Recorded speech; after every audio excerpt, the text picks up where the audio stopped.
और जो भी इस आवाज को सुन रहे हैं उन सबके लिए मेरा आग्रह है कि जब भी कोई ऐसे कार्यक्रम होते हैं वो आपकी जानकारी के लिए होते हैं, आपके विकास के लिए होते हैं और आपके आगे प्रगति के लिए होते हैं, आपके भविष्य का निर्धारण करने के लिए होते हैं, आपके यहाँ नीति निर्धारण करने के लिए होते हैं और उससे आप प्रभावित होते हैं। इसलिए आपको जागरूक रहना चाहिए। जब आपसे कहा जाता है ताली बजाइए, तब आप ताली बजाते हैं, उसमें भी कंजूसी कर देते हैं। जब अच्छे काम के लिए जब आपको प्रोत्साहन करना चाहिए तब आप प्रोत्साहन नहीं देंगे, लेकिन जब आपको समस्या आ जाएगी तब आप रोने के लिए पहुंच जाएंगे, अरे ऐसा हो गया है। क्यों आप समय पर नहीं जागते हैं? आज यहाँ जितने लोग बैठे हैं, क्या समस्त जितना न्यू मार्केट है क्या वो उससे प्रभावित नहीं होगा? निश्चित रूप से होगा। जो ज्ञापन दिया है, क्या आप सबको मालूम है कि आपकी कितनी समस्याओं का समाधान उसमें लिखा हुआ है? नहीं मालूम, क्योंकि आप उसमें इन्वॉल्व भी नहीं होते हैं। आज ये जो कार्यक्रम है, ये कार्यक्रम आपके लिए किया गया है। जो नीति निर्धारण होता है, जो भी आपके लिए विकास किया जा रहा है, आप उसमें सहभागी अगर नहीं बनते हैं तो जो भी हम लोग चाहेंगे वो सब कर लेंगे और बाद में आपको अवसर ही नहीं मिलेगा कि आप कुछ कह पाए। इसलिए कभी नहीं करना चाहिए, आपको चैतन्य रहना चाहिए। जब भी यहाँ किसी प्रकार की कोई योजना बनती है, आपके भले के लिए कहा जाता है, आप उसमें सहभागी बनिए। शासन अपना काम करता है, जनप्रतिनिधि अपने काम करते हैं, लेकिन जब तक व्यापारी क्षेत्र है, तो जब तक व्यापारी इसमें सहभागी नहीं होगा, ये काम बहुत अच्छे से सुचारू रूप से नहीं हो सकता। इसलिए अगर आप चैतन्य नहीं होंगे तो फिर मैं भी सुनने के लिए बाध्य नहीं हूँ, क्योंकि जब हम आपके लिए तत्पर रहते हैं, खड़े होते हैं, तब आपको ये भी नहीं लगता कि हमारे यहाँ अगर कोई आया है, हमारी बात करने के लिए आया, हमारे जनप्रतिनिधि हैं, जिनको आप वोट दे करके स्थान पर पहुंचाते हैं, क्या आपको उस जागृति की बिल्कुल आवश्यकता नहीं है? आपकी परेशानी सुनने का भी हमें कर्तव्य है हमारा, परंतु आपको अपनी परेशानी को दूर करने के लिए भी आने की आवश्यकता है और ये आपका कर्तव्य है। मैं थोड़ा स्पष्ट बोलने में विश्वास भी रखती हूँ और हम बदनाम भी हैं इस मामले में, लेकिन मुझे लगता है कि ये स्पष्टता बहुत जरूरी है।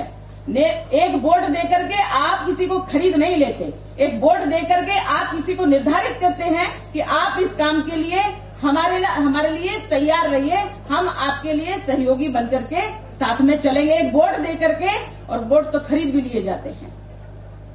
कांग्रेसियों ने हमेशा ये काम किया है, लेकिन मुझे लगता है कि भारतीय जनता पार्टी सदैव आपके साथ रही और आज जो प्रगति का मार्ग आपके लिए प्रशस्त हुआ है, जो यहाँ भूमि पूजन हुआ है, ये भूमि पूजन न्यू मार्केट के विकास के लिए, आप लोगों की प्रगति के लिए, आप लोगों की उन्नति के लिए, आप लोग अच्छे से धनोपार्जन करें, अपना भरण पोषण करें और अच्छी स्थिति में आकर के हमारे भोपाल की आर्थिक स्थिति बनाएं और देश को कर दे करके मजबूत करें। ये आपका दायित्व है और हम प्रतिनिधि, जनप्रतिनिधि आपके साथ हैं, लेकिन जब तक आप सचेत नहीं होंगे, मुझे लगता है कि इतनी जागरूकता जो होनी चाहिए वो आप में नहीं है। इसलिए प्रगति अभी तक रुकी हुई थी। उसका कारण था कि कांग्रेस ने सदैव ऐसे लोगों का लाभ उठाया है। अगर कुछ यहाँ होता है तो भाजपा ने ही विचार किया है कि ऐसे अगर हम कॉम्प्लेक्स बनाते हैं, तो कुछ लोगों का समर्पण था कि हम इसके लिए कष्ट सहन कर लेंगे, पर शायद प्राकृतिक आपदा रही और उसमें आग लगी दुकानों में। लेकिन मुझे ऐसा लगता है कि वो जो भी हुआ नव निर्माण के लिए, ऐसा कभी कभी अपने आप ही हो जाता है, प्राकृतिक रूप से हो जाता है, तो हमें उसका दुख नहीं मनाना चाहिए। कभी कभी ऐसे विध्वंस जो ईश्वर करता है, वो विध्वंस नव निर्माण का एक रूप लेकर के आता है। तो ये प्रगति आपके लिए निश्चित रूप से बहुत ही लाभकारी, आपके भविष्य के लिए लाभकारी होगा। जो भी ज्ञापन दिया गया है यहाँ, वो सब यहाँ की नीति निर्धारण के लिए किया गया है। और मैं आपसे आग्रह करती हूँ कि जब भी कोई ऐसे कार्य हो तो आप सब सहभागी बने, और जब भी कोई ऐसे कार्य हो अपने सुझाव भी दें। जब भी कोई ऐसे कार्य हो कि जनप्रतिनिधि आपका काम करना चाहते हैं, सरकार आपका काम करना चाहती है, माननीय मंत्री जी यहाँ उपस्थित हैं, लेकिन आप लोग अपनी अपनी दुकानों में घुसे बैठे हैं, और जब खुद को तकलीफ हो तो हम बोलेंगे और बाजू वाले की तकलीफ में नहीं बोलेंगे, तो निश्चित रूप से आपका भविष्य अंधकार में है। धन का ही भ्रष्टाचार नहीं होता। आप जैसी लोगों की जो दुकानों में बैठे हैं, जिनको बिल्कुल भी चैतन्यता नहीं है, मैं उनको सचेत करना चाहती हूँ, आप जैसे लोगों की बुद्धि का भी भ्रष्टाचार कर लिया जाता है, और कांग्रेस आज तक देश के साथ ये करती रही है। भोपाल में न्यू मार्केट में भी ये होता रहा है। जो देखो कचरे की तरह जनता भर जाती है, ना उनको खरीद कर पाते हैं, ना अच्छे से वो बैठ पाते हैं, ना खाने पीना, हर चीज की दुकानें हैं यहाँ। न्यू मार्केट भोपाल का फेमस मार्केट है, परंतु आप लोग अपनी स्थिति सुधारने के लिए तैयार नहीं हो।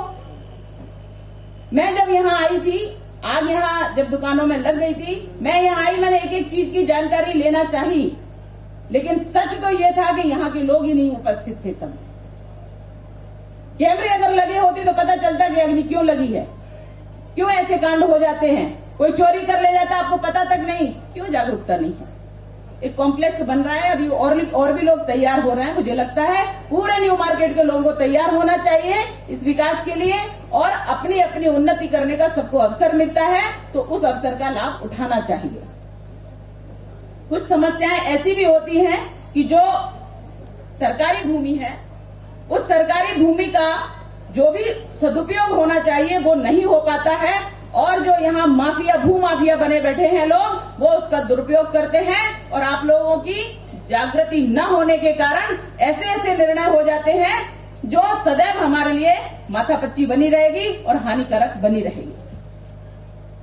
माननीय मंत्री जी के लिए ज्ञापन दिया गया है, हम जनप्रतिनिधियों को भी ज्ञापन दिया गया है, सब समस्याएं मालूम है, सुझाव पता चले हैं, उन सुझाव से आप भी अवगत होइए, और इसमें क्या स्थायी निर्माण हो सकता है वो निर्माण के लिए मैंने भी माननीय मंत्री जी से आग्रह किया है कि कोई भी सरकारी भूमि का दुरुपयोग न कर सके।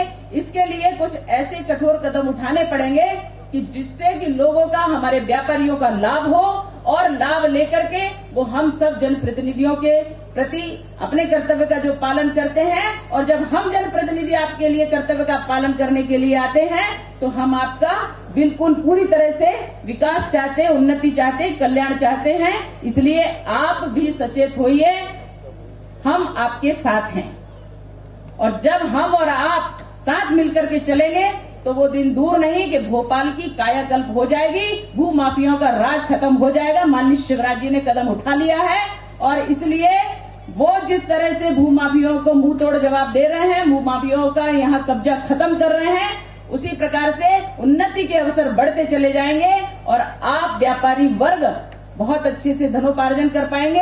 हम सब आपकी सेवा के लिए तत्पर हैं, पर आप जागरूक रहिए। मैं ज्यादा नहीं कहूंगी क्योंकि माननीय मंत्री जी बैठे हैं और इस विभाग के मंत्री जी हैं, इसलिए बहुत अच्छे से आपको जो बात कहेंगे आप उसको सुनिए और सचेत रहिए, उन्नति करिए, प्रगति करिए, खूब विकास करिए। आपके लिए खूब लाभकारी हो ये समय और ये अवसर आपको प्राप्त होते रहे। भारत माता की जय, वंदे मातरम। नमस्कार, मैं हूं मानक गुप्ता।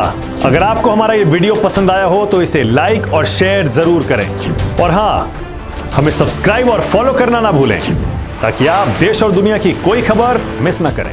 तो जुड़े रहिए हमारे साथ और देखते रहिए News 24।